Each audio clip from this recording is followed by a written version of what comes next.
এখন শুনবেন আজকের গুরুত্বপূর্ণ খবরের শিরোনাম। নির্ধারিত সময়ে গাজায় যুদ্ধবিরতি কার্যকর হয়নি, উল্টো ইসরায়েলি হামলা, নিহত 10। ইয়েমেনে হামলা হলে পরিণতি ভোগ করতে হবে, ইহুতির হুঁশিয়ারি। রাখাইনের জান্তার বিমান হামলা, সেনা পরিবারের 28 সদস্য নিহত, জানিয়েছেন এএ। মুক্তির জন্য 3 জিম্মির নাম জানালো হামাস। ইউক্রেনের আরও একটি গ্রাম রাশিয়ার দখলে। যুদ্ধবিরোধী চুক্তির বিরোধিতা করে ইসরায়েলের জাতীয় নিরাপত্তা মন্ত্রীর পদত্যাগ। নির্ধারিত সময়ে গাজায় যুদ্ধবিরতি কার্যকর হয়নি, উল্টো ইসরায়েলি হামলা, নিহত 10। ফিলিস্তিনের গাজায় স্থানীয় সময় আজ রোববার সকাল 8:30টায় যুদ্ধবিরতি কার্যকর হওয়ার কথা ছিল, কিন্তু তা হয়নি। উল্টো এই সময়ের পর গাজায় হামলা চালিয়েছে ইসরায়েল। এই হামলায় অন্তত 10 ফিলিস্তিনি নিহত হয়েছেন। আল জাজিরার প্রতিবেদনে এ তথ্য জানানো হয়।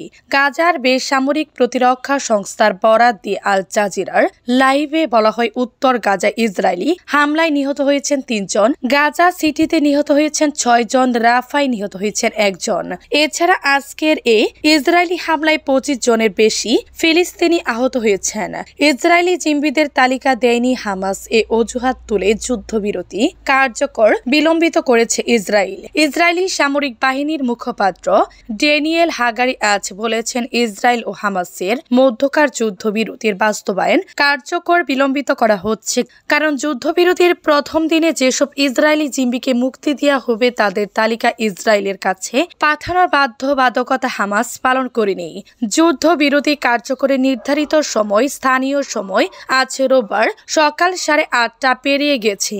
এ অবস্থায় গাজা ইসরায়েলের হামলা অব্যাহত থাকবে বলে জানানো হয়েছে।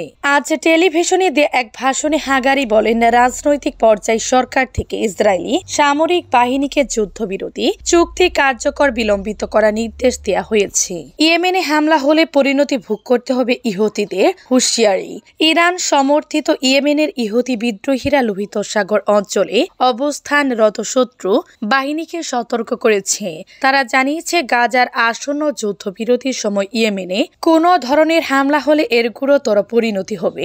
এক বিবৃতিতে ইহুতি বাহিনী জানিয়েছে, গাজার যুদ্ধবিরতির সময় যদি ইয়েমেনে কোনো ধরনের আগ্রাসন চালানো হয় তবে ইয়েমেনি সশস্ত্র বাহিনী বিশেষ সামরিক অভিযান চালিয়ে জবাব দিবে।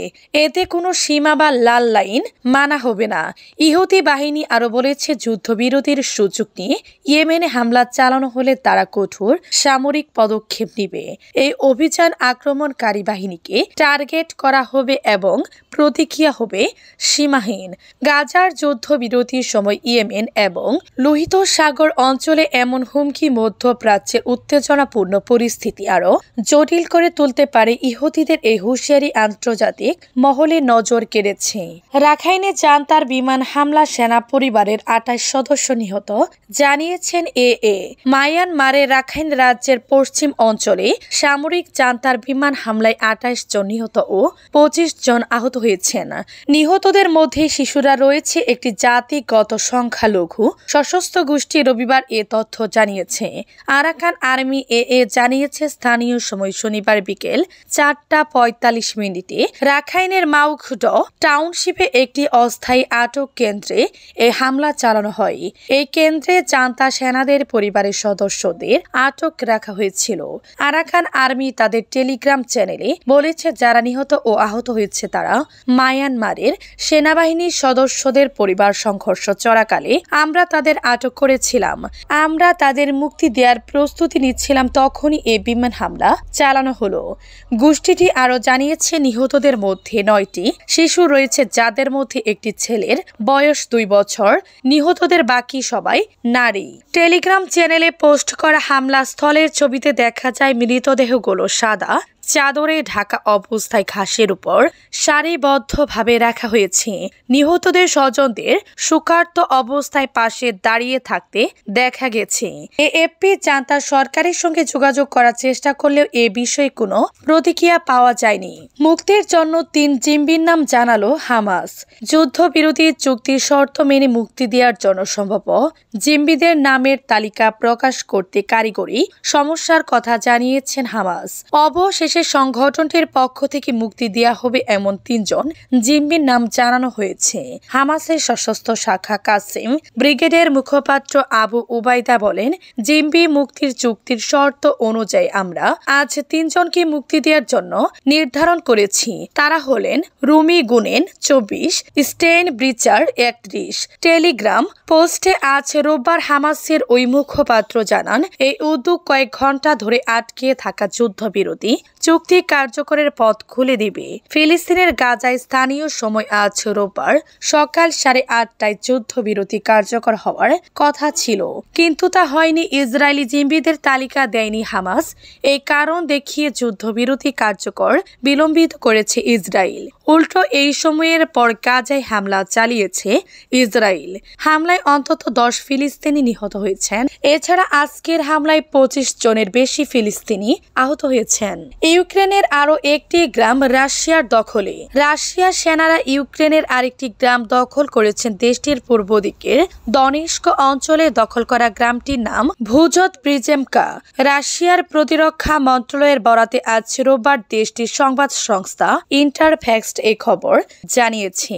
এর আগে গতকাল শনিবার ইউক্রেনের আরও 2টি বসতি দখলের কথা জানিয়েছিল রাশিয়ার প্রতিরক্ষা মন্ত্রণালয়। এর মধ্যে একটি বসতির নাম ইট্রোপাবলিকভা। এটি দনেস্ক অঞ্চলের পুকরোবস্ক ও খুরাখুব অঞ্চলের মধ্যবর্তী একটি বসতি। এই অঞ্চলে কয়েক মাস ধরে যুদ্ধ চলছিল। শনিবার দনেস্ক অঞ্চলের ব্রেমিভকা বসতি দখল করেছিল রাশিয়ার সেনারা। এটি ছোট ছোট কয়েকটি শহর নিয়ে গঠিত একটি গুচ্ছ বসতি। বার্তা সংস্থা রয়টার্স ইউক্রেনে নতুন গ্রাম ও বসতি দখলের রাশিয়ার দাবি আলাদাভাবে যাচাই করতে পারেনি। 2022 সালের ফেব্রুয়ারিতে যুদ্ধ শুরু হওয়ার পর থেকে ইউক্রেনের দনবাস অঞ্চলে দনেস্ক ও লুহানস্ক অঞ্চল দখলের চেষ্টা করেছে রাশিয়া। এখন পর্যন্ত তারা ইউক্রেনের প্রায় 20% ভূখণ্ড দখল করেছে। এদিকে রাশিয়ার উৎক্ষেপণ করা 53টি ড্রোন ভূপাতিত করার দাবি করেছে ইউক্রেন। রোববার ইউক্রেনের বিমান বাহিনী এ দাবি করেছে। তাদের দাবি, শনিবার দিবাগত রাতে রাশিয়া ইউক্রেন লক্ষ্য করে 61টি ড্রোন উৎক্ষেপণ করে এর মধ্যে 43টি আকাশ প্রতিরক্ষা ব্যবস্থার মাধ্যমে ভূপাতিত করা হয়েছে।